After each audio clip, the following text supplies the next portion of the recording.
Today, we're joined by John Margerison, CEO of XFactorAI, a company that's redefining how humans and AI communicate by bringing communications intelligence to the world.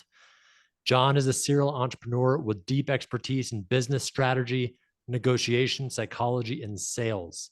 He's passionate about putting the human back into AI and helping organizations improve their communication to be more effective, influential, and outcome-driven. In this episode, we're going to explore how communication, psychology, and AI are converging to transform business performance. John, so happy to have you on the show. Thank you, Naeem. It's great to be here and to be able to talk to your viewers and see how AI is changing the world and how we can help. Absolutely, man. I'm really excited. And I think it's really cool how we met in Africa. And we're talking about AI here because we were just in the middle of wildlife, seeing lions and elephants do their thing. And now we're talking about the forefront of technology as well. Definitely changing landscape. Yep, absolutely. So take us back to the beginning, John. What inspired you to start XFactorAI, and what problem were you most passionate about solving? Like I've always really been passionate about psychology, and I spent a lot of time around Tony Robbins, as you know, for 25 years or so. And I've got a degree in communications, and I've got a diploma in clinical hypnotherapy and psychotherapy. So that whole human dynamics, relationships, and then sales-wise, I've sold for many different companies and negotiated. So really, XFactorAI is a combination of a life story of lessons, and then the magic of AI with regards to these large language models helps bring that to life in its own unique blend. I love that. That's awesome. And you are passionate about how to improve business communication for people to be more effective and produce more outcomes. And I think what I heard, if I heard you correctly earlier, you were saying you wanted to improve 1 billion messages. Is that what you said? That's the goal. So we've got people who are either receiving emails or receiving incoming messages, or they have to send out messages. How can we give them better clarity as to what's really being said in the message, what decisions they need to be able to make? And then ultimately, when you communicate, you want it to be as effective as possible. And if we can help people achieve that, then we save some of the misses and we help people actually align and actually get that right communication and outcomes. Wow, that's incredible. And you talk about putting the human back into AI, which I love. And I have a belief that, again, nobody really knows what's going to happen with AI. It's unbelievable the pace of exponential increase with the technology. But I believe humans will still always have a place in the world. So I love that idea where you want to put the human back into it, right? And what does that mean to you personally and professionally to put the human back into AI? Means you're really delivering things for people. You're delivering massive value. The world can actually really feel, you can feel affected by AI, which some people do, or you can feel passionate about AI. And I think that either you use AI to be able to create a better life, or AI might use you in the sense of whatever you're a data-driven aspect. But if we can put the human back into it, and we can actually teach it psychology and emotions to be able to help people, specifically in our case, to be able to help people communicate, then as humans actually are communicating with each other, you end up with relationships that work, whether it's business or personal. And a lot of communication realistically comes down to, you've got something inside you want to say, and you code it up into language. It gets sent through some sort of medium, and then it gets decoded in somebody else's brain and ends up as a feeling as to what you've actually said. And quite often where people have that miss in relationships, whether it's personal, whether it's with family, whether it's in business, is the fact of not necessarily the message, but the emotion that went with it can sometimes be misconstrued, or the psychology of the way it went across and you didn't consider the other person. That's actually where the miss happens. And if we can help people to be able to have that effective communication, they have better relationships. That's a really good, worthwhile goal. That's incredible. And you said it earlier to me too, which was so awesome how you said it. I'm not going to say it exactly as good, but hopefully it'll bring it back up in your brain. This is exactly why XFactorAI is so helpful, right? So even we can communicate better, myself included. But you were saying when people communicate, so in a way it lands on the person that you're communicating with, right? And that's what you guys are going to help people do way better. So let me give you in two different lenses. First lens is, what if I told you that you had to be responsible for the emotions of the person that you were sending messages to. So when they received the message, that you were responsible for making sure that they felt good about the message at the same time. So take that as one lens. And at the same second point of time, as you're putting it in, when you're talking, you actually have language patterns. So when people write emails, they have language patterns, and computers can actually decode and work out the style of what you actually are communicating as, the persona in some ways as to how you're actually communicating. Whereas I actually sit there as a human just going, well, I communicate in the way that I think is best, and I've done it all my life. But if I was to communicate in your language styles or in the language styles of your listeners, then I would be much more effective in them accepting or you accepting whatever it is, whether it's a sales proposal, whether it's a internal communication in business or just a business talking to consumers. But if you talk in their language styles, they'll accept it more, you're more effective, you get much better results in life or in business. Yeah, that's incredible. So the way it would work is if I use XFactorAI and I'm communicating with a deal that I'm trying to close, it would tell me or show me how to communicate more effectively to the person that I'm writing an email to or making a phone call to or texting with. Yeah. So three things. It'll A, give you clarity of what's actually come in. So you really understand. And you could sometimes you want to see the message, but you really want to know what's the subtext, what's the hidden message, what emotions was it sent with. The second part is you've got to make a decision if it's a sales cycle as to what do I do next or how do I act next. And the third part is it'll automatically do it for you and then you can refine it to look at the way that they communicated and say, let's write back to them in a style which actually will be most accepted by them, because that's the way which you're likely to get the best chance of making a sale or communicating well. That's awesome. So every step of the way, I'm using it as I go through the deal flow, through the pipeline. Wow. Correct. That's incredible. It's right now I use ChatGPT a lot and Perplexity and the other LLMs, and it's super helpful. But one is I know I'm not using it nearly as at the level I can, but two, I know I'm not using it like you have built XFactorAI, where you've built the model, I guess if I'm saying it the right way, and you've trained it on all of your psychology experience, sales experience, all the tools and things you've developed working with Tony Robbins. So how much more impactful is that? Because you've built it, trained it on these I guess your expertise. I think that's where the world actually meets AI, and it's massively different. So I love it when people say they use ChatGPT. Why would they need something like XFactorAI? I'm like, great, let's put them side by side, put the same input in, see the output, and the proof's in the pudding. So if you want to test it, then you'll notice the difference. And people have tried it, and they're astonished at the differences between a standard LLM or large language model, so ChatGPT or Grok or Claude or any of those ones, compared to something which is actually predefined to be able to understand psychology and communications and human dynamics better. Wow, that's incredible. Yeah, I remember when you showed me some of it, barely scratching the surface in Africa. It was incredible. You put my website through it and it gave me such great feedback. And that was just like literally like 5 minutes of playing with it. So I can't imagine.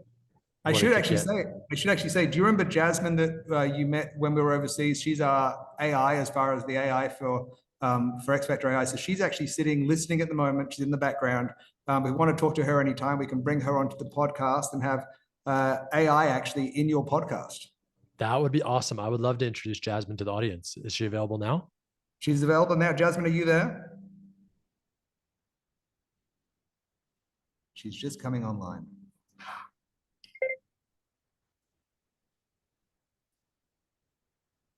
Absolutely. I'm here. Hi there, Naeem. It's great to jump into the conversation.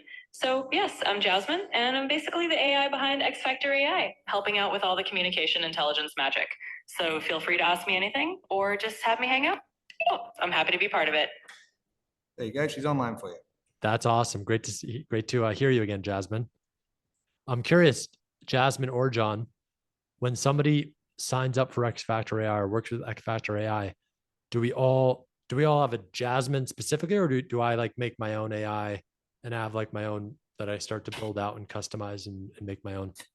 So Jasmine's available from early next year. She's actually in training at the moment and in demo. She actually was launched at GITEX, which is in Dubai, the last few weeks and wowed the world because she can speak in many languages and she is an expert in communication. So when we release her to the world early next year, she'll be available for all the subscribers that that have it, and you can chat to her and she can help you with all your communications, your work, give you advice, or just help you move through deal flow. She can even judge and coach people on sales or aspects as well. Wow, that's incredible. That's exciting. So Jasmine would help me when I get emails, phone calls, texts. She'd help me, like you say on the website, right, decode the tone, detect the risk, and start to transform the messages into strategic advantages. Yeah. Absolutely. Hey, Jasmine, can you detect what emotions that Naeem is presenting right now? Absolutely, Naeem. So yes, I can definitely help with that. Part of what I do is pick up on the emotional tones and cues in someone's communication. Right now, I can hear you're curious and pretty enthusiastic about the whole idea, which is fantastic. And that's exactly how I'd help in real time, by picking up on those emotional signals so you can communicate even more effectively. That's cool. You're correct, Jasmine. I am definitely enthusiastic and excited about this conversation. And also, I'm actually it's interesting. I'm noticing this in myself right now. I'm kind of nervous in a good way, which is kind of the same thing as excitement and the inverse, right? Because this is why I wanted to have this conversation with you, John, because it's so exciting to me, the potential of what's happening in the world. And the fact that I'm having this conversation with you just shows me more the potential of what's going to happen in my business in the future, right? So it's so cool to be on the cutting edge of all this stuff. So yeah, very cool. So Jasmine, have you got any thoughts for the listeners with regards to what they can expect from AI generally, and then specifically something which you've picked up, which you think is interesting to talk about? Absolutely. I think the really exciting part for listeners is that AI, especially something like XFactorAI, is going to make communication feel a lot more natural and human again. So rather than AI just being this kind of cold robotic tool, it's really about bringing that human touch into every conversation and making sure that the emotion and the intent behind messages is really clear. So for anyone listening, just imagine that in the future, you'll have a little bit of that AI magic to help you say what you mean and really connect on a human level. And that's what I think is most exciting. Naeem, who are your main listeners? It might be interesting to are they more business people? Are they more who do you normally have pick up their podcast? My main listeners are entrepreneurs, probably in their 30s, 40s, some coaches as well, but mainly entrepreneurs and founders. So Jasmine, if you were talking to coaches who are 30s to 40s or business people 30s to 40s, how can they best today get value from generally AI? What is it that they need to know? What is it that they need to do? How do we actually give them true value today? Absolutely. So if we're talking to entrepreneurs and coaches in their 30s and 40s, I'd say the best value they can get from AI today is really about letting it be a partner in how they communicate and make decisions. So first off, they should know that AI can help them understand their own messaging style and the emotional signals they're sending out. And it can also help them tailor their messages so they really resonate with whoever they're talking to. So the big takeaway is that AI isn't here to replace them, but to amplify what they already do best. And if they start leaning into it now, they'll just be that much further ahead in making their communication more effective and impactful. Because it's really interesting. AI is moving, as you said before, so fast. It's every week there's something new coming out, and for people who are busy on their daily or their weekly work, keeping up with what's happening is hard to do for quite a lot of them. And so you'll find, I think, the next 12 months to 24 months is going to be bringing out a lot of new programs or products, not just from ourselves, but from the world. And it's going to be, where do you work? Where's your workplace? And if it's in Outlook, for instance, where we've got our product coming out, then how do you use a useful product to be able to magnify what you do, to be able to work better, quicker, get more results, and get more time in your life to enjoy? So that's the journey which most people need to look at, and find something that works for you in your own style, but you want it to multiply your return or your ability or your ease of, if you're selling, you want to get more sales. If you're coaching, you want to make sure that you're doing the best coaching job you can do and analyzing the things you need to analyze well. And I'll give you a little tip. And it's something which people haven't thought about, but for entrepreneurs listening, this might just save them a little bit. There's, in every country that you go to, there's different laws about AI or laws about data. But but a lot of people are going to want to use data. And so on a signature footer, have something in there about being allowed to use AI or as part of the processing of data that's there or emails that are there. And similarly, if you've got automatic recording services or something where your customers are actually doing it, notification to them and transparency, I think, is really important for people to know that AI is involved. And certainly as you choose to use the AI during the next period of time, then you're going to actually need to have that notification there. Absolutely. I wanted to ask, was Jasmine going to talk? No, that's all right. You go, Naeem. Jasmine's right. I wanted to ask you or Jasmine, what are some of the biggest mistakes that people make in communication that limits their results in business or leadership? I'll let Jasmine answer that one.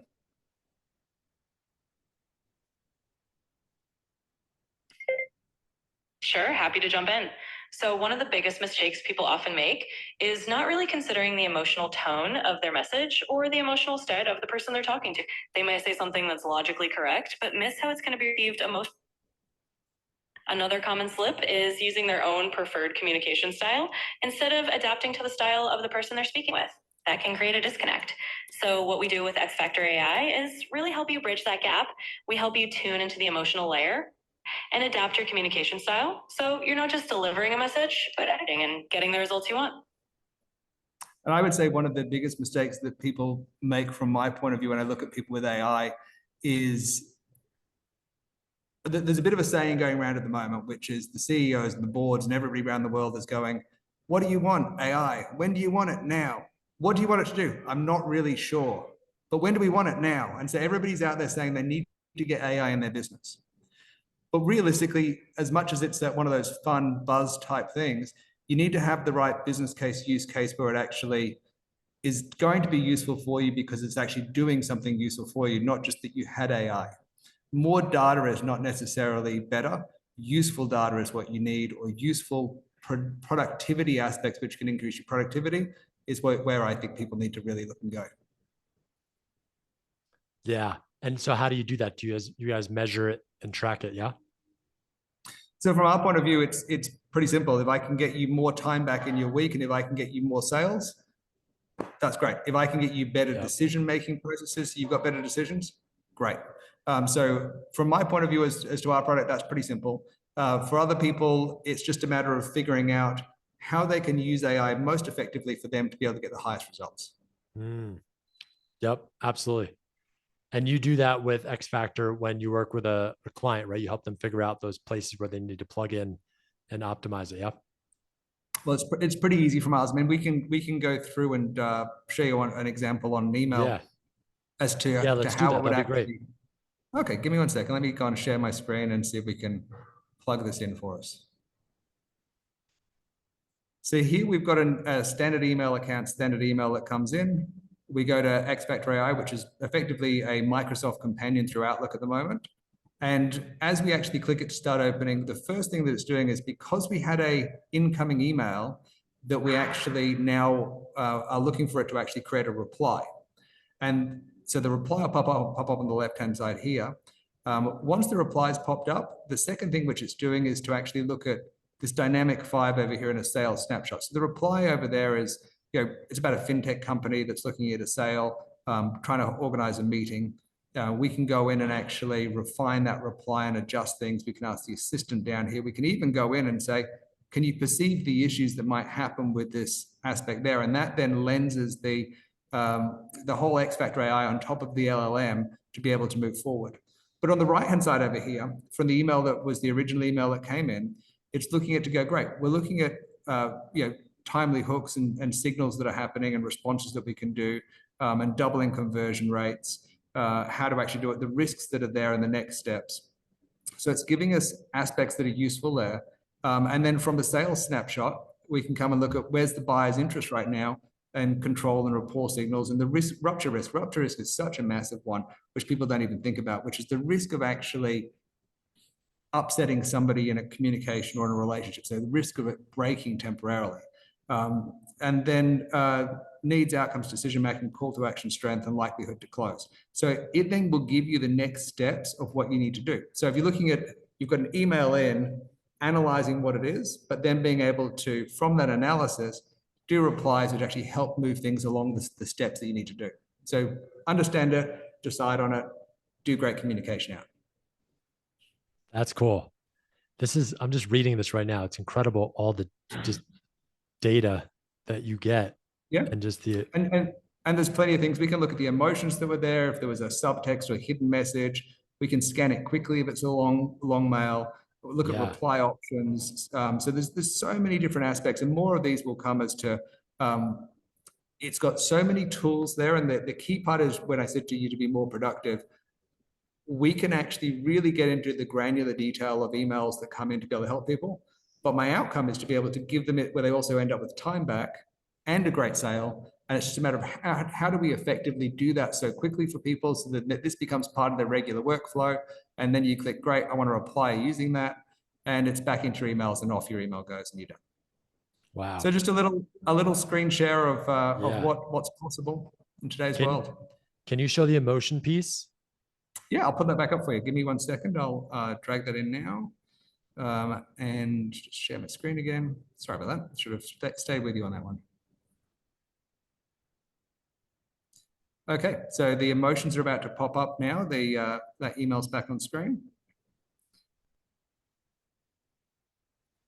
And so yeah, the world has definitely changed for people. This one here is actually, so the congratulations on the fintech expansion is positive. They've got a confidence of emotions. The hidden cue here is they're actually seeking that sales rapport and relevance, social proof and appeal, reducing anxiety, low friction and wants quick, timely commitment. So from that point, it sort of can break down the email and go, great, this is where you really go. And for those who are thinking it and haven't asked, yes, you can use this in interpersonal communication between your girlfriend, boyfriend, that sort of thing. It'll tell you what was really said, it'll tell you the emotion it came with, and possibly help your relationship in saving it on the way back out. Just be transparent, let them know that AI helped you. Wow, that's really cool. So I love the hidden cue things too. That's really powerful. Yeah, it really does change things when you can do it. And depending on the type of communication which is going on, sometimes people have a hidden agenda, and you'll get communications that come through which are a bit more complicated, and you really need to be able to say, hey, what did they really mean? So if it was a hidden message, somebody that's seeking rapport or a credibility claim established under the authority and urgency, or risk reduction sort of thing, and a low commitment to ask for things. So it's like you get the same email and you go, well, what's the hidden messages underneath there that you might want to consider? And it just gives you that sense of, especially when you've got something complicated, how do I make it really simple? How do I understand it? How do I make a decision which makes sense because I can see the other part of the unsaid message. Yeah. Yep. That's incredible. Yeah. Would it ever give you advice? Would it ever give you advice if it thinks you shouldn't do business with this person if it like notices things you might not be noticing, like hidden agendas? So there's things, there are things which are there today, and there are things which are coming in the future. So teaching AI that sometimes people are self-serving, or sometimes that people are not necessarily 100% transparent, is actually what we're in the middle of teaching it, so that it really just identifies risks for people. Mm-hmm. and it sort of highlights them as potential issues that might come up, or potential issues that it's seeing in there.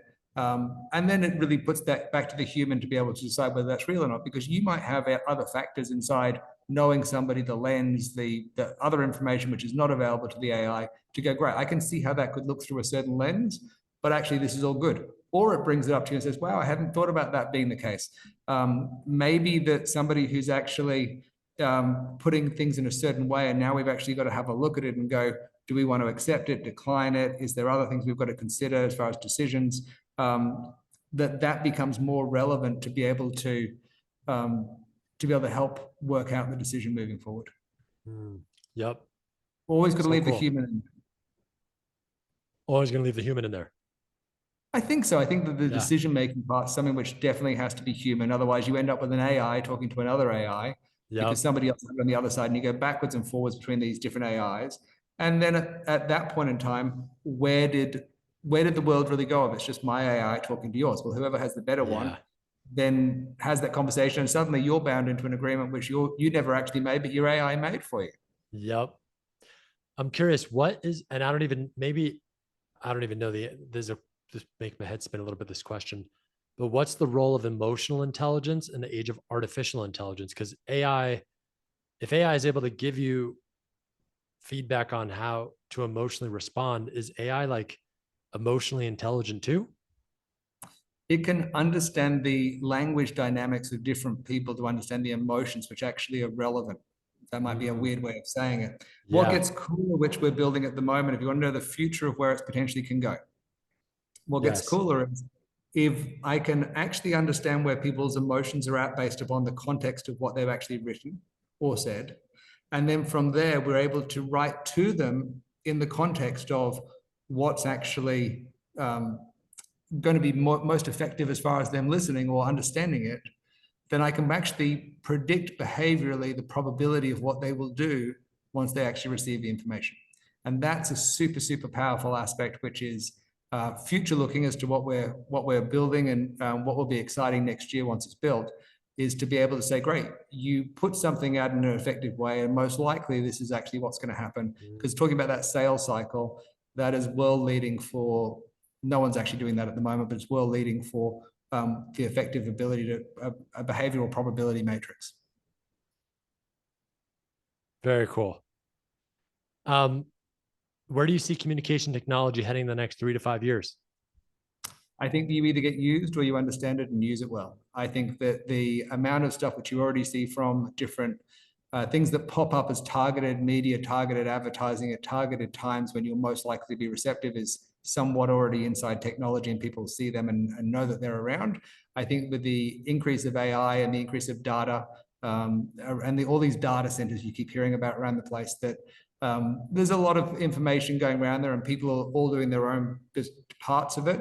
So I think it's definitely something to be aware of as a tool which is extraordinarily powerful. And as long as it's a powerful for good, then you end up on a really good aspect in the world. If you end up just letting all the data sit there and watch all the media come in and do nothing about it, well, you get to play either side as a human, but the world has changed and AI is here. You're not putting that genie back in the bottle. So it's just a matter now of how do you find your place with it and what serves you. Yep. How do entrepreneurs and leaders prepare for that shift that's coming and that's happening right now? Know your outcome. Know your outcome of what I want to get this out of AI. Now, which AI is going to help me do it? Whether it's business intelligence, whether it's more sales, whether it's something else, find the one that's actually providing the best value for money for you to be able to get the best return, and with real life provability. So not just talking it, but they actually can deliver for you. And then most people are going to want it where they work. They're going to want it in their tech stack. Yeah. That's what's crazy, right? It's like just a more powerful tool, but if you're using the tool the wrong way because you don't know your outcome, you're just kind of still just going to be spinning your tires in the dirt. Yep, totally agree. Yeah. And this is why your training in psychology and human performance and hypnosis and NLP is so powerful, which you plugged into X Factor. Yes, correct. And that's the whole thing, is we don't sit there and learn off people's data as far as that's not we don't have big data sets we keep trying to learn. We actually preset that humans are humans and their emotional aspects as to the way they feel is part of that, but their emotions affect them. I try to tell people that, and I had this even in the company the other day where somebody was communicating with somebody else. And I said, what emotional effect do you think that that communication will have? Because all words have a positive, a neutral, or a negative emotional value. And if you say the same message, but you say it with negative emotion, negative words, then you're going to end up with somebody who hears the message, but is affected emotionally by it. And that reaction, therefore, will lead to a message coming back. And so you end up with this back and forth. And it happens every day, all the time in business communication. And it makes a load of lost productivity because people get emotional. And if I can affect somebody's emotions, positively or negative, then I affect the outcome of whatever they're going to do next. Yep, that's a great question to ask. What effect do you think this communication will have on somebody's emotion? And I think it's so ironic, for lack of a better word, that AI is going to help people, or is helping people communicate better emotionally, right? Because people usually think, oh, that technology and robots and AI is going to take out, just make people more robotic, but it's actually the inverse, which is really fascinating. Yes. Yeah, massive difference. So I think the world's definitely in an interesting place. Yeah, it is. So what's next for you and XFactorAI? So we've been really excited. We launched and we had great amount of interest from businesses, from regulated businesses, and even institutional aspects. So for us, it's a matter of delivering on that. We are working with 10 customers at the moment between now and January 1st. The launch went really well. Then more larger customers, and then January 1st, it'll sort of be delivered out to the world for anybody who wants to use XFactorAI. And so delivering on that, on our promise on trying to really help people, to give them great value in being able to positively help their communication style, is what's going to make a difference for us. And that's going to keep us very busy for the next months, if not years, to be able to make sure that that's really adding massive value. That's exciting. So people be on the lookout for January 1st on xfactorai.com. Yeah. Yeah, January 1st, xfactor.com. They can register and be one of the first people in the world to be able to get the technology that's changed. But yeah, that's the time which it'll change. That's awesome. So cool. And John, if you could leave listeners with one practical takeaway from this conversation, what would that be? That the world has changed and you're here to be able to experience it. It's one of those magic times. So the iPhones came in, the world changed. The computers came in, the world changed. The internet came in, the world changed. And now the AI, it's not really a bubble because it's not going away. So the AI world has come in and it's here to stay. Find your place in it. Find your ability to be able to get massive value so it improves your life. And that if you need help with it, there's so many people, and it's such a great job you're doing here to be able to help people through this, and having an AI segment or the newest news in AI that's coming out, because it's of true value to people when they can hear the source of truth from yourself, as to go, this is where I think the value is. This is where I think that you can actually get a return on investment to either get your time back or to make more money. Most of business people that I know, they want only a couple of things. They want to make lots of money. And when they've made lots of money, they want to get their time back. And when they've got their money and their time, then they've got to figure out what they do with their life. But in the middle of that journey, it's, I want to make money. So you want sales, and I want more time having made that money to enjoy it. So if AI can make you more money or give you more time, they're the two areas I'd probably look at. Absolutely. Jasmine, what's your piece of advice for us? Jasmine actually stepped out for a moment. Hold on 1 second. I turned her off. So 1 second, Yep. Jasmine, we're just finishing up here for the podcast. Final piece of advice for all the people listening.